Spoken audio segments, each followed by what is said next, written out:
안녕하세요. 저는 70세이고 현재 임대업으로 먹고 살고 있습니다. 부모님 밑에서 외아들로 살아가다 젊을 적 벌어놓은 돈으로 부동산 투자에 성공한 삶이어서 부러움을 사기도 했습니다. 돈 벌다 혼기를 놓쳐 40살 넘게 노총각으로 지내다가 지인에게 소개받은 맘씨 고운 여자와 결혼을 하고 아들 한 명을 보았네요. 제가 혼자 자라 많은 자식들을 보길 바랬지만 그것도 팔자에 있어야 가능한 거겠더라고요. 제 외아들은 기특하게도 어렸을 적부터 속 한 번 썩이지 않고 서울에 내놓으라 하는 대학에 떡하니 합격했고 원하는 대기업에 입사해 제 능력을 한참 펼쳤습니다. 그리고 그곳에서 사내 연애로 만난 3살 연상인 여자와 결혼을 하겠다고 저절로 앞에 데려왔습니다. 지어머니처럼 순하고 착한 여자를 데려왔음 좋았을걸. 꽤나 반반한 외모이기는 했으나 어딘가 모르게 드세 보이는 예비 며느리가 맘에 걸리더군요. 아들은 뭐가 울린 듯 콩딱지가 쓰였는지 계속 여자친구가 좋다 하니 자식이기는 부모 없다고 결국 아들을 위해 결혼을 허락하게 되었고, 예비 며느리가 될 아이는 어느새 혼자 임신까지 한 채 배불렀어 결혼식장에 들어갔습니다. 사실 예비 며느리는 어렸을 적 부모가 이혼해서 엄마는 바람나서 도망갔고 아빠 밑에서 동생과 함께 같이 살았다고 합니다. 뭐 그런 가정에 편견이 있는 건 아니었지만 그래도 기왕이면 다 훔치마라고 귀하게 큰 내 자식이 여느 사람 못지않게 화목하게 자란 여자를 아내로 맞이하면 좋겠다는 욕심은 있었어요. 실제로 아들에게 여러 좋은 혼자 자리한 가득 들어온 것도 사실이었고요. 하지만 겉도 혼자 임신까지 해서 아들을 꽉 붙들어 놓은 며느리는 귀엽고 옆자리를 차지하고야 말았고, 저희는 그 아이를 가족으로 맞았습니다. 달갑진 않았으나 아들이 사랑하는 여자였으니 며느리의 장점을 보고 자 노력하며 마음을 달랬네요. 며느리는 스스로 쟁취하고 도전하고 이뤄내고 그 각박하고 어려운 상황에서도 보다 나은 환경에서 살고자 악착같이 공부해서 괜찮은 대학 나와 장학금으로 공부해 아들과 같은 회사에 입사했습니다. 번 돈으로 제 아버지 병원비 대고 동생 공부까지 시키고서 지원수자금까지 척척 마련하니 참으로 똑부러지고 생활력 강한 장점이 있는 아이더군요. 시부모에게도 살뜰하게 자라니 딱히 흠잡을 것도 없던 터였네요. 뭐 사람이 항상 완벽할 수만은 없으니 전 며느리를 맞아들이기로 하고 아들과 행복하기를 바랬습니다. 그러던 중 살면서 저는 인생이 최대 불행한 일을 겪어야 했습니다. 그날은 아내가 임신한 며느리 힘들다며 손수 만든 반찬을 애들 댁에 가져다 주었던 날이었어요. 아들이 엄마를 저희 집으로 다시 데려다 주는 데서 일어나 버리고 말았습니다.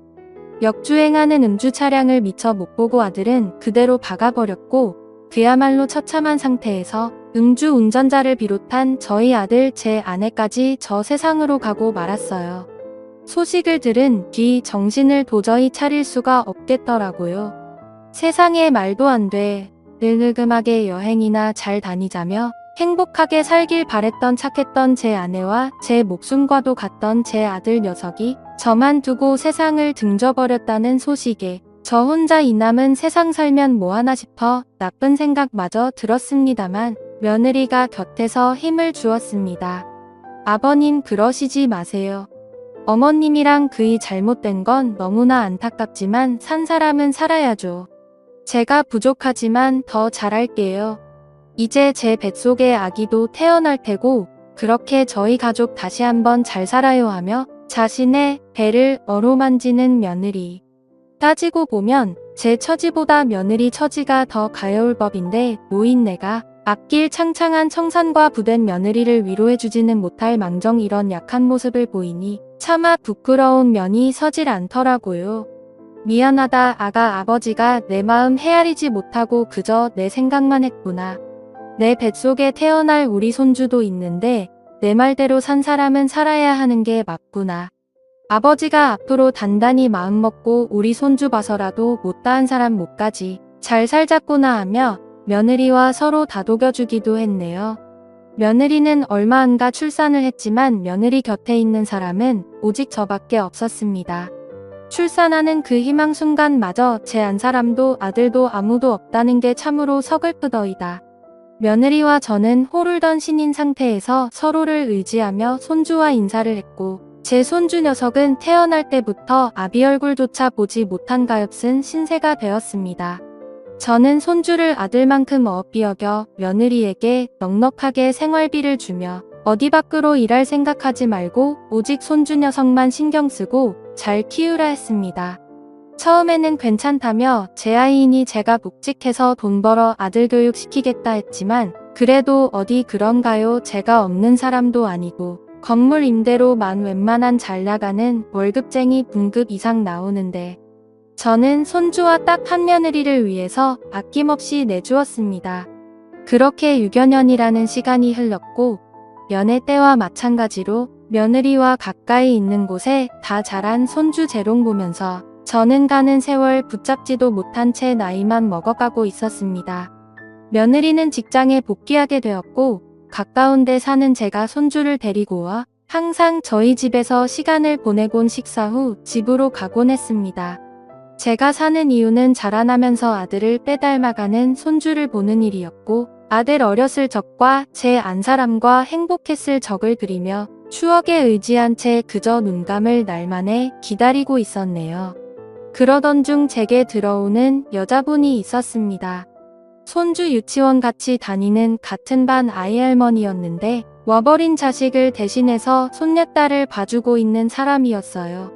그저 오다 가다 인사하다가 이내 말 붙이는 사이로 그러다 차 마시고 식사하니 저희는 어느새 좋은 친구가 되었습니다. 정씨라서 제가 정여사님이라고 불렀는데 우리 눈 감은 안사람처럼 참으로 착하고 순박한 그런 사람이었어요. 지난 아픔을 가슴에 묻은 한많은 세월 술 한잔하며 털어놓았더니 정여사님도 속에 있는 말을 털어놓으시더라고요. 그러셨군요. 참 자식 먼저 보낸 부모 심정은 말로 다 못 닿아줘. 제 팔자도 어찌나 사나운지 남편 먼저 몹쓸 병으로 잃고 막내딸마저 사고사로 잃었는데 어찌나 죽지 못해 사는 목숨인지요. 얼마나 그간 힘든 삶을 사셨겠어요? 누구보다 그 심정 이해합니다. 라며 서로 자식 잃은 마음을 위로해주기도 했습니다. 절대 한 사람 아니면 제 곁을 내어줄 수 없다 여겼는데 정이라는 게 참으로 무서워 마음이 열리더라고요. 가끔 저희 집에 와서 식사를 챙겨주기도 하고 집안 청소를 해주며 제 말동무를 해주었는데 어찌나 말을 곱게 하는지 젊은 청춘 마냥 막 설레거나 하진 않았지만 함께하는 시간은 참으로 즐거웠습니다. 저희는 친구 관계로 넘어 남녀로 호감이 생겼고 점차 가까워져 요즘 사람 말로 여자친구 남자친구이지 않은 연인 사이가 되었답니다. 그런데 어느 날 미처 염두에 두지 못했던 일이 생기고 말았어요. 아버님 저 왔어요. 외근 중에 잠시 근처에 왔다가 들렸는데 저희 승준이 유치원에 잘 다녀왔어요 라고 웃으며 들어오는데 그때 하필 제 집에서 정여사와 그 손녀딸이 함께 시간을 보내고 있었고 정여사님은 익숙한 앞치마 차림으로 부엌에서 뭐를 한창 만들고 있었습니다. 당황스러워하는 며느리 앞에서 저는 떠든거리며 정여사님을 소개했습니다. 며느라 인사하거라. 우리 손주랑 같은 반 아이 할머니란다. 라고 인사를 하니 며느리 순간 새해지다 능청스럽게 웃으며 반갑게 정여사님을 맞아주었습니다. 민가 골치가 아파지더라고요. 며느리가 드셨년이 있었으나 생각이 깊어 이해해 주려니 쉽기도 했지만 마음이 썩 편하지 않은 건 사실이었습니다. 며느리는 정여사님을 보낸 후 평소처럼 손주 녀석을 데려갔고 다음날도 그 다음날도 정여사님에 관해 어떤 것도 묻지 않은 채 흘려보냈습니다. 폭풍 전야로 저는 며느리의 눈치를 보며 정여사님을 숨어서 만나는 꼴이 되어버렸고 다행히 정여사님은 제 입장을 이해해 주셨는지 서운한 내색을 굳이 드러내진 않더라고요. 그런데 며느리가 어느 날 어떤 여성분을 제 앞에 데려왔습니다. 아버님 서로 인사드리세요. 이분은 저희 친척분 지인이신 한 여사님이세요. 음식 솜씨도 좋고 집안일도 깔끔하게 잘하셔서 아무래도 아버님께 필요하신 분 같아 모시고 왔어요. 월급은 제가 알아서 드릴 테니 걱정 마시고 편안하게 지내세요. 한 여사라 하는 여자분은 두툼한 화장에 세련된 염색된 머리를 하고 전게 차려입고 왔더라고요. 이미 정 여사님께서 가끔 와서 집안일을 도와주던 터이기도 했고 불편하기도 해 저는 좋은 말로 거절했습니다. 허나 며느리 끝까지 제 말은 듣지도 않은 채 계속 이분이 집안일을 해주면 좋겠다고 하는데 막무가내식으로 나오는 며느리의 두 손도 발들어 버렸네요. 아니나 다를까 한 여사가 오고 나선 정 여사님은 집에 자연스레 발길 이뜸하게 되어버렸고 그 틈을 타 한 여사는 제게 다가오기 시작했습니다. 늙음하게 여자복이 터졌는지 한두 번 피하고 거절하니 한 여사는 자존심이 상했는지 노골적으로 저를 유혹했습니다. 오늘 저 집에 안 들어가도 돼요. 제가 얼마 전 와인 한 병을 선물로 받았는데 향기가 아주 그윽하더라고요. 저랑 괜찮으면 한 잔 부딪혀요. 라며 제게 잔을 내밀었고 저는 여러 번 괜찮다 사염이 있지만 밀어붙이다시피 해 억지로 주는 와인 한 잔을 마신 후 정신 못 차린 채 그대로 골아떨어져 버리고 말았습니다. 그 다음날 깨나 보니 깔끔하게 정돈된 방에 어느 때와 똑같은 아침을 맞아 전안도를 하며 숨을 쉬었고 날이 밝을 때 손주를 유치원에 데려다 주며 정 여사님과 마주쳤는데 정 여사님이 어느 때와 다르게 제게 비속고친 말씀을 하시더라고요. 승준 할아버지가 저 말고 댁에 계신 분이랑 그런 관계인 줄 몰랐네요. 그렇게 여러 여자를 거느리시는데 소질 있으신 분이신 줄 몰랐어요. 진짜 부끄러운 줄도 모르고 실망이네요. 라며 말씀을 하시곤 제 곁을 지나가시는데 이게 다 뭔가 싶었습니다.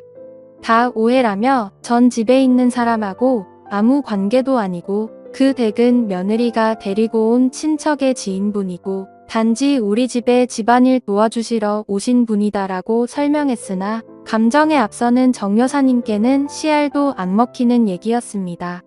정 여사님하고 멀어지자 그 틈을 이용해 집에 있던 한 여사는 제 맘에 들기 위해 꽃단장을 하고서 찾아와 말동무도 해주고 집안일도 깨끗하게 쳐주고 정 여사님이 제게 했던 일로 제 맘을 사로잡으려 했습니다.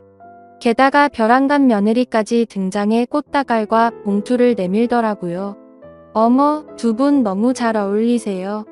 그렇잖아도 제가 공연 티켓을 선물 받은 게 있는데 저 혼자 가기는 뭐 하던 참이었거든요.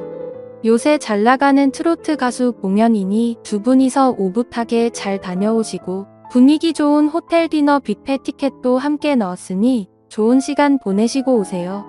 라며 며느리까지 지원 사격을 해주니 대뜸 흘러가는 상황을 보아하니 며느리가 손을 썼는지 이런 상황을 다 염두에 두고 계획한 것 같더라고요. 워낙 영리하고 뻐삭한 아이니 애써 저에 위해 그랬다고만 생각하려 했습니다. 뭐 사실 저 역시 정 여사가 그렇게 나오니 막상 실망스러움에 한 여사를 굳이 피하려 하진 않았지만 사람이 알면 알아갈수록 구관이 명관이다라는 말처럼 교양도 지식도 풍기는 외모의 분위기도 여러모로 정 여사님을 대신할 수 없겠더군요. 오히려 한 여사를 통해 정 여사님에 대한 제 마음이 확고하게 자리잡음을 느꼈고 저는 용기 내어 다시 한번 정 여사한테 다가가기로 했습니다. 저는 한 여사의 감시를 피해 몰래 정 여사님을 놀이터 뒤편으로 불러내었고 그간 구구절절 심정을 쏟아내며 제 진심을 전해주었어요. 그러자 정 여사도 어쩔 줄 모르고 귀엽고 여린 맘에 눈물을 훔치더라고요. 저도 실은 승준 할아버지가 보고 싶고 그립고 했어요. 제가 왜 그렇게 퍼부었나 반정도 많이 했고요. 하지만 생각할수록 제가 다가설 자리는 없는 것 같아 제 맘을 정리하기로 했습니다. 아무리 우리가 인생을 산 세월이 많다 한들 이해할 부분이 있고 도저히 이해가 안 되는 부분도 있잖아요 라고 말을 하면서 제게 휴대폰 사진을 주섬주섬 찾아 보여주더라고요. 그런데 이게 웬일인가요? 저는 휴대폰 사진을 보고 그야말로 숨이 턱 막히는 기분을 느꼈습니다. 그 사진은 바로 저와 한 여사가 한 이불을 덮고 자고 있는 모습이었어요. 그 사진이 정 여사님께 전송이 되었다는 겁니다. 저게 언제인지 생각해보니 아무래도 그때 한 여사가 제게 줬던 와인을 마시고 잠시 잠들었던 그날 같았어요. 학렬이 치받는 게 나 모르게 이런 일을 저지른 한 여사를 도저히 가만둘 수 없겠더라고요. 모종의 음모가 도사리고 있다. 여긴 저는 당장에 한 여사가 있는 집으로 들어가려 하는데 어쩐 일로 저 멀리서 며느리 차처럼 보이는 차량이 보였습니다.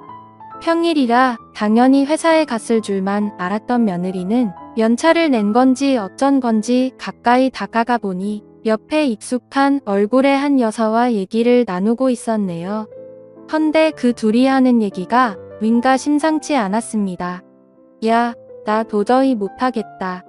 저놈의 빡빡한 영감탱이 하나부터 열까지 다 맞춰주는데도 넘어올 기미가 단일도 없어. 저런 별볼일 없는 퉁퉁한 여인네랑 이런 신랑이 하는 것도 자존심 상할 판국에 이딴 대접 받아야겠니? 하며 더운 듯 부채질을 하고 있는 한 여사 삐죽하게 노려보며 며느리가 입술을 깨물며 대꾸하더군요. 그래서 지금 재산 50억을 그 별볼일 없는 퉁퉁한 여인네한테 뺏기겠다고. 엄마 우리 아빠 돈 못 번다고 그놈의 돈 쫓아서 남편 자식 버리고 같이 일했던 사장놈하고 도망간 거 아니었어? 이렇게 돈 좋아하는 양반이 50억을 눈앞에 두고 포기하겠다고. 시아버지가 엄마한테 안 넘어올까봐 자신 없어진 건 아니고. 엄마 이게 대체 무슨 소리야? 분명 며느리가 한 여사한테 불렀는데 며느리는 어렸을 때 어머니가 바람나 집 나갔다고 했는데 그 엄마가 바로 한 여사라는 말입니까? 비틀거리며 거의 쓰러지기 직전이었던 전 금수만도 못한 모녀의 대화를 마저 들었습니다. 며느리의 말에 분이 이랬던 한 여사는 눈알이 뒤집힐 정도로 소리를 지르더군요. 자신이 없어. 너 어따 그 여자와 날 비교하는 건데 나의 사람 취급도 안 했던 네가 재산 상속 때문에 날 내 시아버지 옆자리에 심어놓으려는 주식검은 속내 뻔히 아는데 네가 나한테 이따위로 나와도 돼 아쉬운 게 누군데. 서로 아쉽지 않아. 엄마는 시아버지 곁에서 받을 호감까지 생각하면 나한테 저래도 모자랄 판이야. 시아버지 저 세상 가고 나면 남은 재산 반반씩 나누기로 했으면 잘해야지. 50억이 거저 떨어지는 줄 알아. 죽 서서 정 여사인지 뭔지 그 여자 주기 싫음 제대로 좀 하자고 라고 얘기하더라고요. 그 소리를 듣는데 얼마나 손발이 부들부들 떨리던지.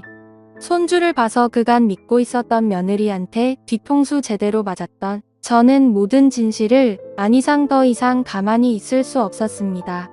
떨리는 손을 가다듬고 애써 재전담 변호사한테 전화를 넣으려던 찰나 그때 한 여사가 며느리한테 찍소리도 못하고 씩씩거리며 나오더군요. 어머 깜짝이야. 아니 세상에 왜 여기 있어요? 설마 지금 여기서 우리 애기가 엿들은 거예요. 어머 기가 막힐 노릇을 당한 게 누군데 그 배치 같은 여자는 저를 보더니 오히려 자기가 기가 막히다며 황당하다는 얼굴을 하고 있는데 지 엄마 얘기를 듣던 며느리는 단걸음에 달려와 경악하며 아버님 이게 어떻게 된 거냐면요. 말을 주춤거리자 저는 며느리를 붙잡고 흔들며 배신감에 치를 떤 채 절규했습니다. 며느리는 한동안 가만히 제게 당하고만 있다가 기왕지사 엎어진 일 갈 때까지 가보자 란 심경으로 절 뿌리치며 뻔뻔한 자태로 내지르더군요. 내가 부끄럽긴 뭐가 부끄러워요? 어머님이랑 우리 그 이한테 부끄러운 건 아버님 아니에요. 시어머니밖에 없으셨던 분께서 이제 와서 무슨 부귀영화를 누리겠다고 그런 여자랑 재혼을 할 생각을 하시냐고요. 그럼 우리 아들이랑 저는요. 낙동강 오리알대라고요. 그 여자네 자식들은 이미 아버님이랑 지내 엄마랑 결혼하는 줄 알고 아버님 건물주인 거 알고 아주 신났던데. 그럼 며느리인 저와 제 아들은 어떻게 되는 건데요? 제가 뭐 때문에 여태까지 재혼 안 하고 아버님 곁에 있었던 노고가 몇 년인 줄 아세요? 그걸 유일한 핏줄인 우리 승준이만 물려받을 수 있는 아버님 재산을 그거를 그 여자와 나눠야 한다고요. 절대 있을 수도 없고 있어서도 안 될 일이에요. 저도 다 살자고 우리 아들 지키보자 했던 거라고요. 라고 끝까지 저 잘났다고 우리 손주 핑계만 대니 저는 며느리를 쳐내며 그 더러운 입으로 우리 손주 핑계대지 말고 미사리 사육을 위해 우리 손주까지 이용하지. 이제 우리 인연은 여기까지구나. 내 너를 기특하게 생각하고 내 자식처럼 보듬어 주려고 했는데 이런 무서운 짓거리를 꾸민 너하고는 도저히 가족으로 살 수가 없겠구나. 당장 내 곁에서 사라지고 앞으로 평생 보는 일 없으면 좋겠구나. 라고 하니 며느리는 극단적인 상황에 치닫자 울음이 나오는 걸 간신히 악문 채 저를 붙잡고선 그럼 승준이는요? 승준이도 다신 안 볼 생각인 거예요.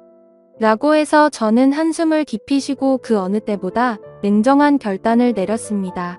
승준이가 우리 손주인 건 맞지만 승준이가 내 아들로 사는 이상 난 승준이도 절대 볼 수가 없겠구나. 내 손주이기 전에 내 끔찍한 핏줄도 섞인 아이니까. 라고 말하며 한치의 망설임 없이 뒤돌아섰습니다. 며느리는 그제서야 제 진심을 깨닫고는 그 와중에 잘못을 반성하기는커녕 저를 붙잡으며 울고불고 온갖 원망을 하며 독한 언성으로 시작했고 심지어 저를 향한 막말이나 저주도 서슴지 않았습니다. 추한 며느리를 보자니 남아있던 정마저 떨어져 관계는 파국으로 치닫게 되었습니다. 믿는 도끼에 발등 찍힌 저는 사람이 무서워져 더 이상 사람을 만날 수가 없는 지경에 이르렀고 심지어 미래를 함께하고 팠던 정여사마저 믿을 수가 없어 모든 인간관계를 정리한 채 살아나가고 있습니다. 그게 벌써 2년째이네요. 가끔 며느리와 손주가 곁에 있었던 지난 세월이 그리울 때가 떠오릅니다. 이렇게 된 건 다 누구의 잘못인 걸까요? 제가 뒤늦게 정여사와 만나 재혼하려는 게 그렇게 큰 문제였던 걸까요? 며느리가 그런 천인공노 할 일을 저지를 만큼 만약 그렇다면 시간을 돌이키고 싶네요. 아무 일도 일어나지 않았을 때로 돌이키고 싶습니다. 오늘따라 먼저 떠난 아들과 제 아내가 참 그립습니다. 어쩌면 다시 만나지 못할 귀여운 손주 녀석도요. 어서 이 끔찍한 운명이 끝나길 바라며 괴로움을 털어놓고자 사연을 보내봅니다. 감사합니다.